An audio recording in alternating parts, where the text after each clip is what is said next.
Antes de eu falar sobre o contexto desse texto, eu queria trazer aqui um conteúdo que nós vamos abordar nesse texto. Tem um conteúdo que eu acho que é extremamente importante para um culto de clamor, de oração.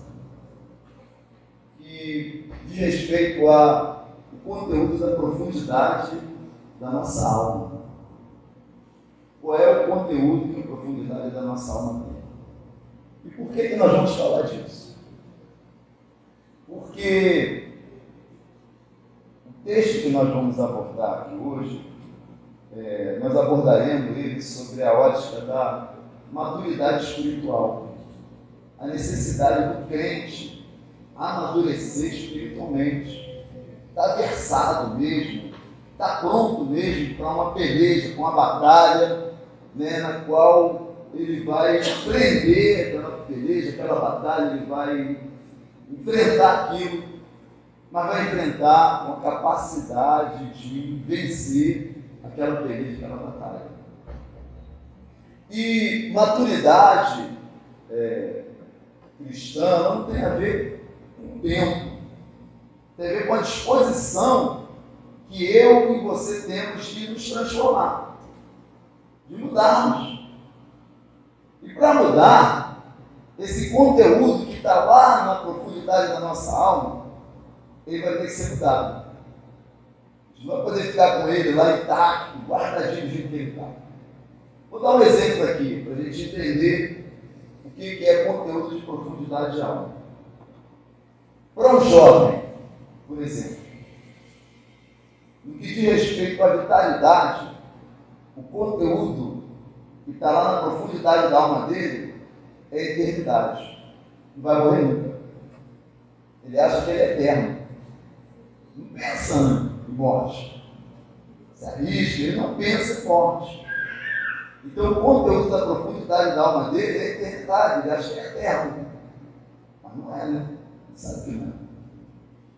Agora, com o ancião, o conteúdo da profundidade da alma dele é a eternidade.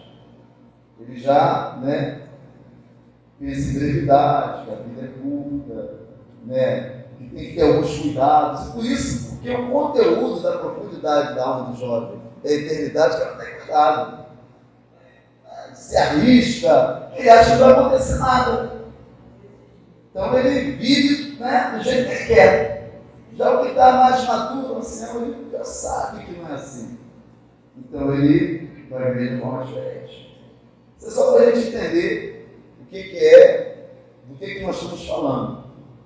E aí nós voltamos agora ao nosso texto. Esse texto que nós lemos lá em Coríntios, havia uma batalha ali muito grande, sobre conhecimentos, filosofias, e essa batalha, ela interferia no conhecimento que se podia ter de Deus. Por isso, que o apóstolo Paulo, ele lá no texto, ele vai dizer já no início: decidi nada saber entre vós, senão a Jesus Cristo e este crucificado. Ele traz como um centro de importância. O que é importante conhecer? Jesus Cristo e Cristo crucificado. Por quê? Porque o advento da vida de Cristo, do Messias, vai ser um advento que vai marcar profundamente aquele tempo e os tempos posteriores. Tanto é que até hoje marca a época. Hoje é uma grande luta, uma grande batalha para desconstruir a marcação cronológica que vinha dizendo antes de Cristo e depois de Cristo. Até mudaram os livros, agora para poder mudar força no cristianismo. E agora antes da Era Comum e depois da Era Comum. Mas no início era assim, era antes de Cristo e depois de Cristo. Tanto que o advento da vida de Cristo marcou. Mas vejam, quem está falando desse advento e dessa marca é o apóstolo Paulo. Mas vamos olhar a trajetória de Paulo. Vamos ver como Paulo estava antes do encontro com Cristo. Qual é o conteúdo que tinha lá na profundidade da alma de Paulo, antes de encontrar com Cristo? Ele entendia que o cristianismo era algo negativo que tinha que ser destruído. De forma nenhuma o cristianismo podia se desistir. Tanto é que lá no capítulo 9 de Atos, ele vai pedir cartas, para poder ter autorização para perseguir os cristãos. Mas alguma coisa vai acontecer. E essa coisa que acontece em Paulo, ela é importante nós refletirmos sobre ela. Porque o que acontece com Paulo muda esse conteúdo que está lá no profundo da alma dele, nas convicções dele. Só que esse não é evento necessário.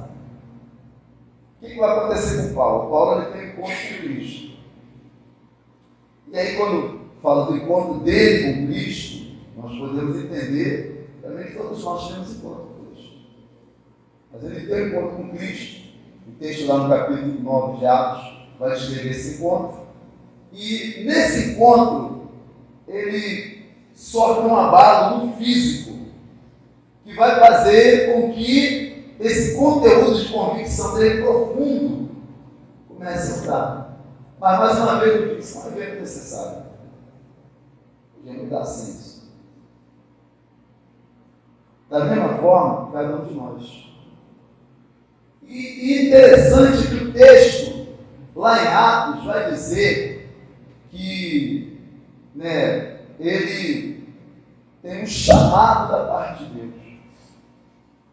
Que convém que ele fosse chamado e que ele padecesse pelo nome do Senhor. E aí entra um outro aspecto importante, que vai ser muito caro para a gente abordar a nossa pregação nesta noite. Muitas das vezes, nós temos o chamado, sabemos que temos, sabemos a extensão do chamado que tem, sabemos o que tem que fazer, mas sabemos que há um custo. E a gente não quer o custo. A gente vai uma recuada, atrás, e sempre tem alguém que vai para frente. Aí não deixa fulano foi, eu vou ficar aqui.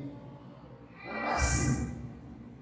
Todos nós aqui fomos chamados não para ficarmos inertes, indiferentes à obra do Senhor.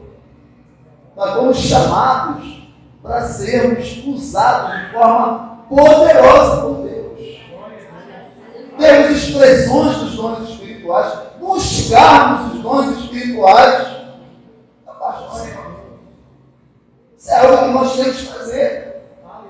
Empreendermos mesmo, irmos avante, buscarmos isso.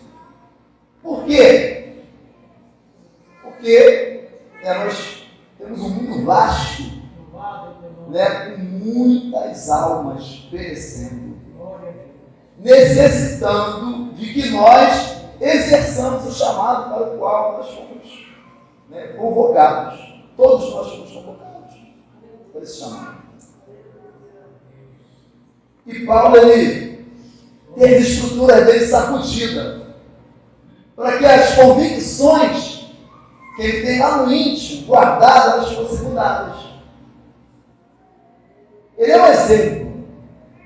Assim como ele, todos nós temos convicções que lá no íntimo, lá no nosso íntimo, estão guardadas. A gente não quer mudar de jeito nenhum.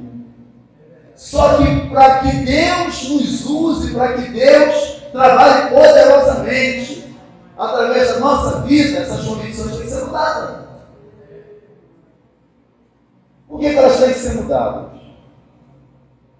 Porque esse íntimo, essa profundidade da alma, esse lugar do ser humano, é o lugar onde a ação de Deus, a habitação do Espírito Santo. É através deste lugar que nós conseguimos ouvir a voz de Deus. Aí imagina se lá no íntimo da tua alma, lá na profundidade da tua alma, as convicções que estão lá são suas e não são de Deus. Como é que Deus vai falar contigo? Como é que Deus vai te alcançar? Como é que Deus vai liberar sobre você visão, revelação, orientações? Como é que Ele vai fazer isso?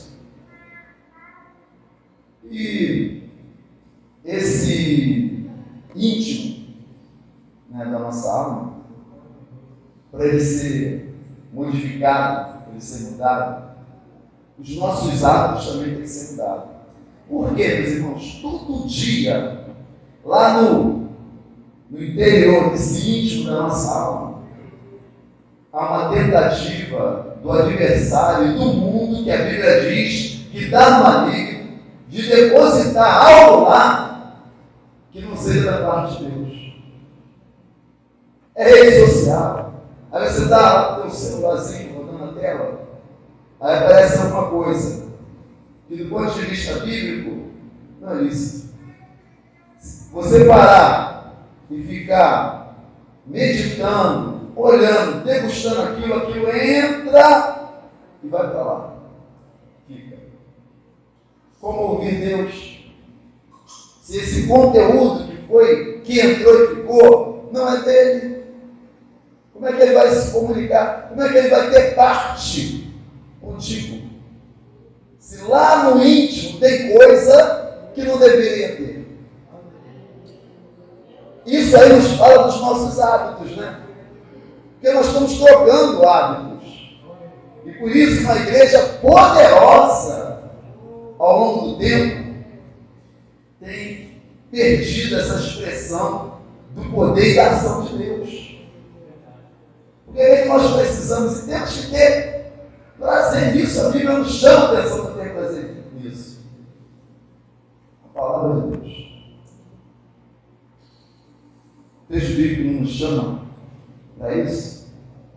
Diz que nós devemos ter prazer e meditar na lei do Senhor. Está lá no Salmo 1. Ele chama a atenção para isso. Só que hoje a gente está olhando isso aí como uma coisa, uma formalidade, uma coisa sem expressão. Isso não vai dar em nada. Dá em muita coisa sim. Dá em muita coisa sim. Porque quando você se ajoelhar para orar, com esse conteúdo lá dentro, a palavra de Deus, como conteúdo de profundidade de alma, tu não ora da mesma forma. A autoridade da parte do Espírito sobre a sua vida. Vamos ver lá? No Antigo Testamento, quando fala de Elias, e Elias diz assim, a segunda linha está lá, não vai chover. Por quê? Lá dentro, lá na profundidade da alma dele, tinha o quê? Profunda intimidade e comunhão com Deus. Isso não é de hoje, não, irmãos. A Bíblia está cheia de exemplos de pessoas que aceitaram que lá no profundo da sua alma só tivesse a presença de Deus. Aí, o que o apóstolo Paulo fala aqui, desse poder de Deus, ele vai aparecer. Ele vai se expressar na vida daquela pessoa. E na vida de Paulo se expressa, né? A gente vê. E assim, isso é um negócio muito sério.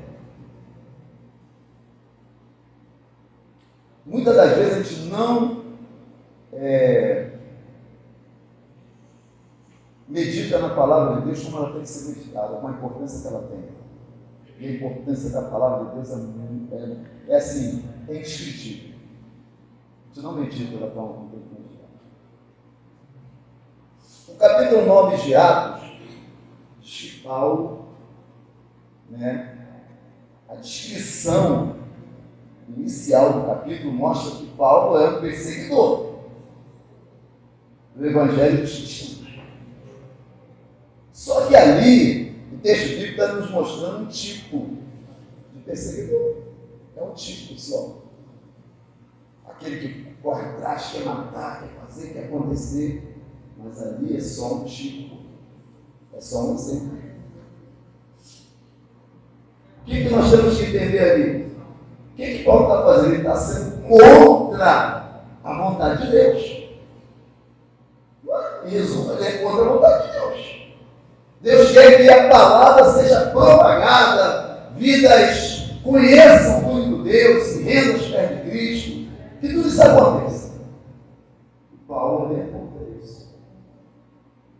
Por quê? Porque lá no fundo, na profundidade da alma dele, ele tinha convicção que não era isso.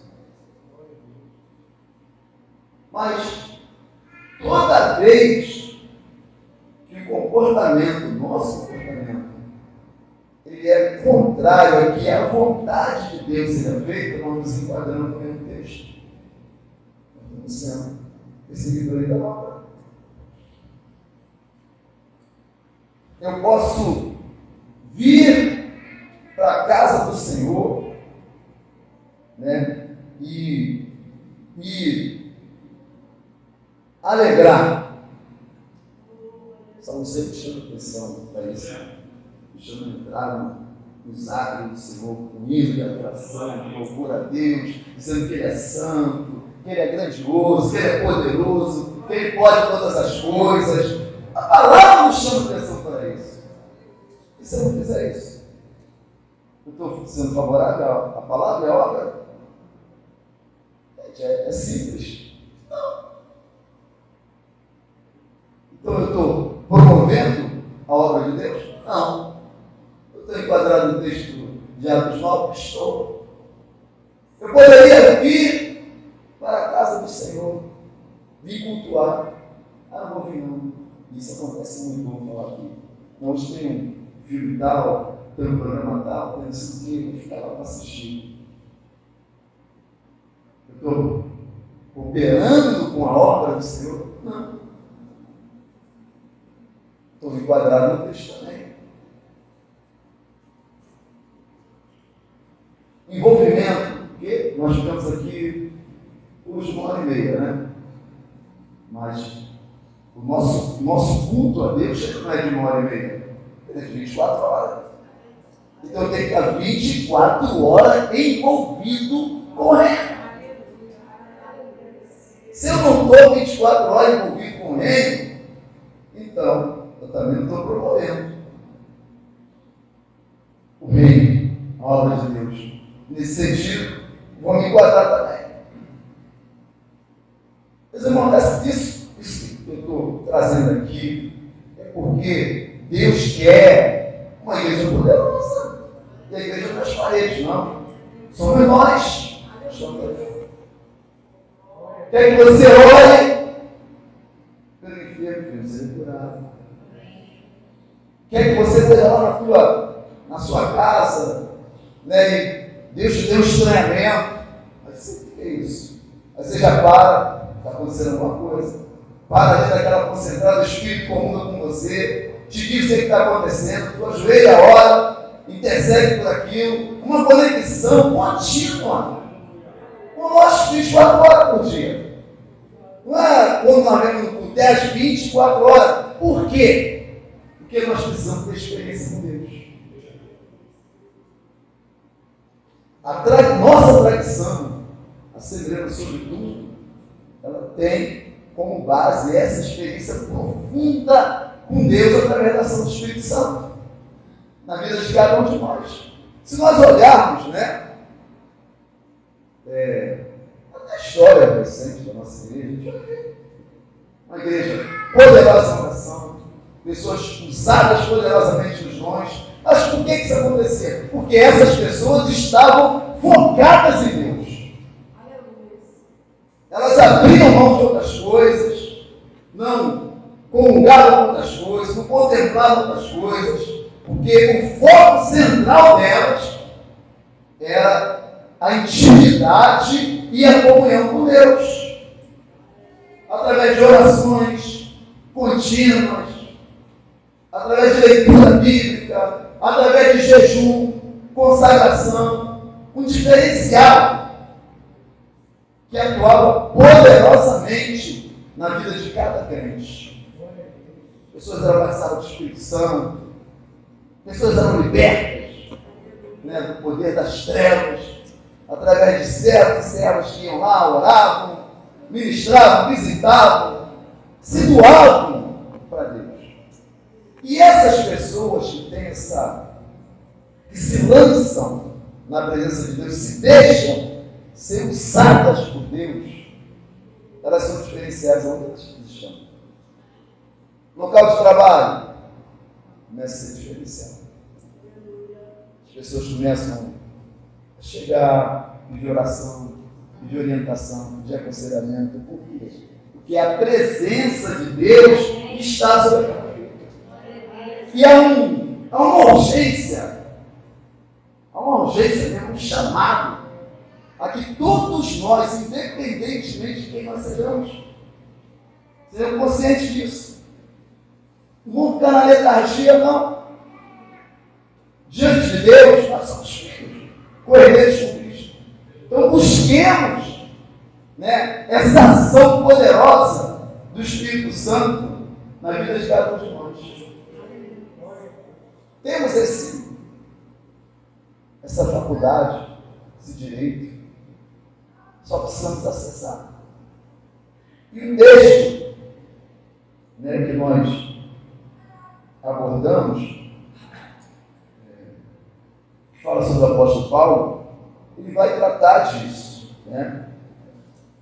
Tanto que Paulo ele vai passar por uma transformação profunda, né? Se deixando ser guiado pelo Espírito, que é outra coisa também que nós, dentro desse processo, né, de mudar os conteúdos, né, de convicção profunda que a gente tem, nós precisamos fazer também. E Paulo passa por processos tão intensos que um dos exemplos que nós vamos ver ele sendo guiado e orientado pelo Espírito, está lá no capítulo 16 de Atos. O texto diz que ele pretendia ir, né, pregar o Evangelho na Ásia, mas foi impedido pelo Espírito. E foi direcionado para a colônia de Filipos. E chegando lá, uma colônia romana, Paulo vai ser açoitado, vai ser preso, mas ele está na guia da orientação do Espírito, porque tinha almas a serem, né, apresentadas a Deus, almas que precisavam conhecer o poder de Deus naquele lugar. E o texto vai dizer que ele é preso, e ela dá um terremoto, e que apenas as cadeias se abrem, o carcereiro fica assombrado com aquilo, quer se matar, e ele diz: não faça tal coisa, estamos todos aqui. E aí a gente vê que o carcereiro pergunta para Paulo: o que eu faço para aceitar o seu Deus? E aí diz que ele se converte, a família se converte. O que isso aconteceu? Porque ele foi guiado pelo Espírito. Então, guiado pelo Espírito, você vai ganhar almas,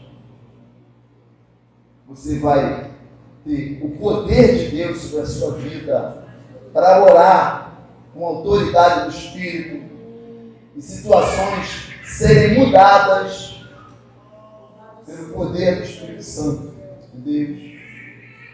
Coisas acontecerem de forma miraculosa na sua vida, na sua casa, família, igreja, em torno da sua casa. Então, nós nos reunimos aqui às sextas-feiras para exercer, né, essa arma que nós temos, que é orar a Deus.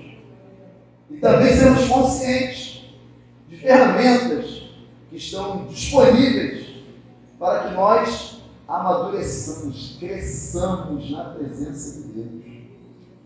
né? Sejamos aquilo que Deus nos chamou para ser. Porque senão, irmãos, é natural da nossa, aliás, é da nossa natureza, a gente ficar paralisado. Na letargia, não. Fulano ali está fazendo, o pastor lá está orando, o grupo lá está orando, e nós estamos aqui, não. Todos nós estamos orando. Todos nós, diante de Deus, somos iguais. Né? Somos vistos por Deus da mesma forma. Né? Deus age poderosamente na vida de cada um de nós. Então começa a mudar. Se é que já mudou, né?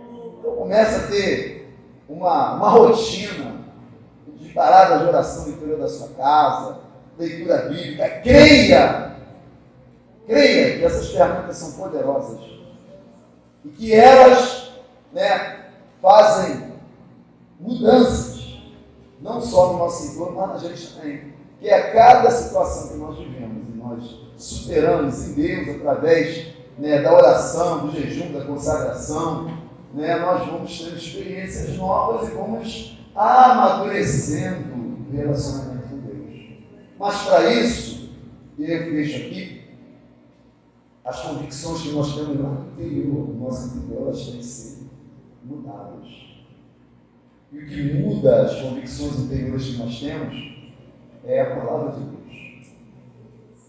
É aquela disciplina de leitura e conhecimento da palavra. E aquilo que se choca com a palavra de Deus, imediatamente se tira. Isso aqui serve. Mas isso vai me dar um benefício, joga fora. Joga fora, não presta. Vou ter prejuízo, joga fora. Não interessa se vai ter prejuízo ou não. Chocou com a palavra de Deus, não presta. E com isso, esse teu interior ele vai ser mudado. A tua convicção, a tua visão de mundo também vai ser alterada. E aí se passa, né, a ter uma visão bíblica da realidade. E aí a realidade, por mais que ela esteja distante de Deus, ela vai ter que ser mudada. Na tua vida ela vai ter que ser mudada. Porque se impõe a palavra de Deus, que é poderosa para agir na nossa vida e produzir mudanças, né, tanto na nossa vida quanto no entorno. Essa é a palavra que eu deixo para a reflexão dos irmãos.